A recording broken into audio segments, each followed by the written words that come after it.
जिस महाकुंभ को लेकर सरकार ढोल पीट रही थी कि उसने तो व्यवस्था ऐसी कर दी कि कभी कोई कर ही नहीं पाएगा, ना पीछे किसी ने की ना आगे किसी ने की।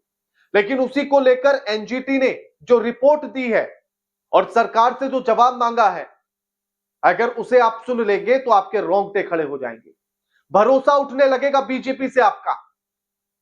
और उस रिपोर्ट के बाद बीजेपी में हड़कंप मचा हुआ है। बीजेपी को समझ नहीं आ रहा कि वो क्या करे। नमस्कार, मैं आपके साथ केके राणा, न्यूज संवाद देख रहे हैं आप। एनजीटी ने रिपोर्ट जारी की और एनजीटी ने कहा कि महाकुंभ में गंगा का जल ना तो पीने लायक है और ना ही स्नान करने लायक है। यानी कि स्नान करने लायक जो जल नहीं है वो पीने लायक तो क्या होगा। गंगा की सफाई की बात करने वाली पार्टी के लिए ही यह रिपोर्ट है। कितनी गंगा की सफाई हुई इस रिपोर्ट पर ही देख लीजिए। और इस बात को लेकर पहले से तमाम सवाल उठ रहे हैं। तमाम लोग ये कह रहे हैं कि भैया गंगा का जल स्नान करने या फिर पीने लायक नहीं बचा, आचमन के लायक नहीं बचा। लेकिन सरकार लिपापोती करती रही, गोदी मीडिया लिपापोती करते रहे। लेकिन अब एनजीटी ने सीधा सवाल पूछ लिया। एनजीटी ने महाकुंभ समिति से भी सवाल पूछ लिया और योगी आदित्यनाथ से भी सवाल पूछ लिया, उत्तर प्रदेश की सरकार से सवाल पूछ लिया कि जवाब दीजिए, कैसे इतना गंदा जल है गंगा का। आपको पता है कि वो गंदगी कैसे हुई। एनजीटी ने यह बताया कि गंगा के जल में लैट्रीन मिली हुई है, मलमूत्र मिला हुआ है, मलमूत्र युक्त हो चुका है गंगा का जल। उसमें नहा भी नहीं सकते हैं, पीना तो और आचमन करना तो दूर की बात है। अब आप कहेंगे कि करोड़ों लोग जा रहे हैं तो वो मलमूत्र त्याग ही रहे होंगे, तो वो गंगा में मिल रहा है, इसमें सरकार क्या करे। बिल्कुल सही, सरकार ने जो आपकी आंखों पर पट्टी बांधी है वो फिर सही बांधी।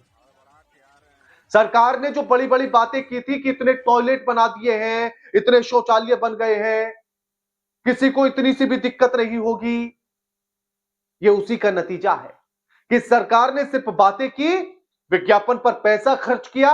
अगर सच में टॉयलेट बने होते तो लोग गंगा के किनारे अपना मलमूत्र त्यागने के लिए मजबूर नहीं होते। और एनजीटी ने यही कहा कि आखिर लोग गंगा के किनारे मलमूत्र क्यों त्याग रहे हैं, सरकार ने कोई व्यवस्था क्यों नहीं की। एनजीटी ने यह कहा कि लोग सरकार की अव्यवस्थाओं की वजह से परेशानियां झेल रही हैं। ना उन्हें सोने के लिए जगह है, ना मलमूत्र त्यागने के लिए जगह है, ना नहाने के लिए जगह है। और सरकार सिर्फ बड़ी बड़ी बातें करती रही कि 56 करोड़ लोगों ने डुबकी लगा ली, 60 करोड़ लोगों ने डुबकी लगा ली। अरे क्या करोगे ऐसी डुबकी का। उस समय प्रयागराज में जिस गंगा मां को लेकर आप धंधा चला रहे हैं अपनी राजनीति का, उस गंगा मां की सफाई नहीं कर पा पाया। मां यमुना और जिस देश में नदियों को मां माना जाता है, उसी देश में नदी की हालत खराब है। आप विदेशों में चले जाइए, वहां किसी भी नदी को मां नहीं कहकर पुकारा जाता, लेकिन वहां की नदियां आपको साफ मिलेंगी, एकदम आपको बहता हुआ क्लीन पानी मिलेगा। लेकिन भारत में जहां नदियों को मां माना जाता है, वहां की हालत दयनीय है। और यह कोई बुरी बात नहीं है। अब आप कह रहे होंगे कि मैं ऐसा क्यों कह रहा हूं, क्योंकि भारत की तो यह संस्कृति में बस चुका है कि मां को सबसे ज्यादा यातनाएं देते हैं बेटे। शादी के बाद मां को घर से निकाल दिया जाता है। अब आप कहेंगे कि यह सब पर लागू नहीं होता। हां, सब पर नहीं होता, नालायकों पर लागू होता है। और इसीलिए देखिएगा कि कितनी माए अनाथ आश्रम में है, माता और पिता। कितनी माता पिताओं को लोग महाकुंभ में छोड़ आए हैं। आई थी ना अभी एक खबर, उन्हीं नालायक बेटों जैसे ही ये बेटे हैं जो मां गंगा की सफाई की बात करते हैं, करोड़ों रुपया खर्च करने की बात करते हैं और उस करोड़ों रुपए को अपनी जेब में भरते हैं, और मां गंगा वैसी की वैसी रह जाती है। अब देखिए हालात आपके सामने। अब ऐसे नालायक बेटों को आप क्या कहेंगे, ऐसे नालायक बेटों पर आप कितना भरोसा करेंगे, यह आप तय कीजिए। अगर अभी भी इन नालायक बेटों को की नालायकी आपकी आंखों के सामने नहीं आती है, तो आप इस पट्टी को, अंधभक्ति वाली पट्टी को, कसकर बांध लीजिए कि जरा सा भी कुछ बुराइयां उनकी दिख ना जाए आपको।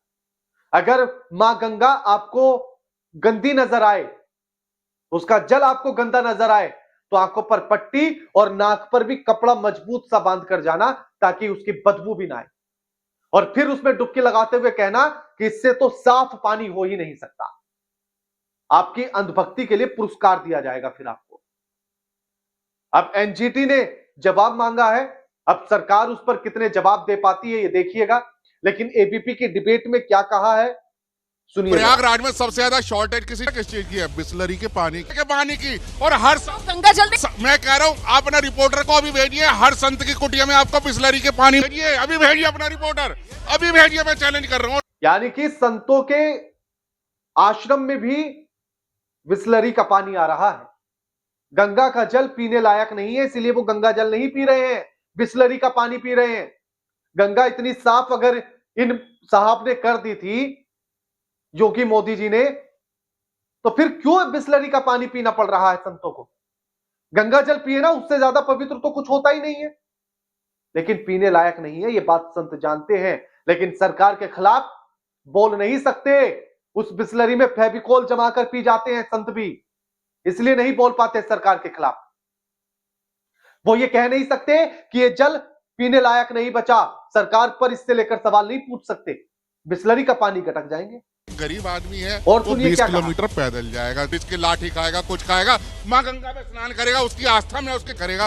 वो हेलीकॉप्टर से आएगा, 8000 की कैब से जाएगा है, और वहां उसको साधु संत मिलेंगे। ये इनकी वास्तविकता है। अब सरकार इस पर कैसे जवाब देगी ये देखना है। एनजीटी ने तो जवाब मांग लिया है, लेकिन ये जनता कब जवाब मांगेगी ये देखना जरूरी है। अंधभक्तों की आंखों से पट्टी कब खुलेगी और कब वो इस सरकार से सवाल पूछेंगे, बस उस समय का इंतजार है। बाकी आप कमेंट करके बताइएगा, वीडियो लाइक कीजिए, शेयर कीजिए और चैनल को सब्सक्राइब करना मत भूलिएगा। नमस्कार।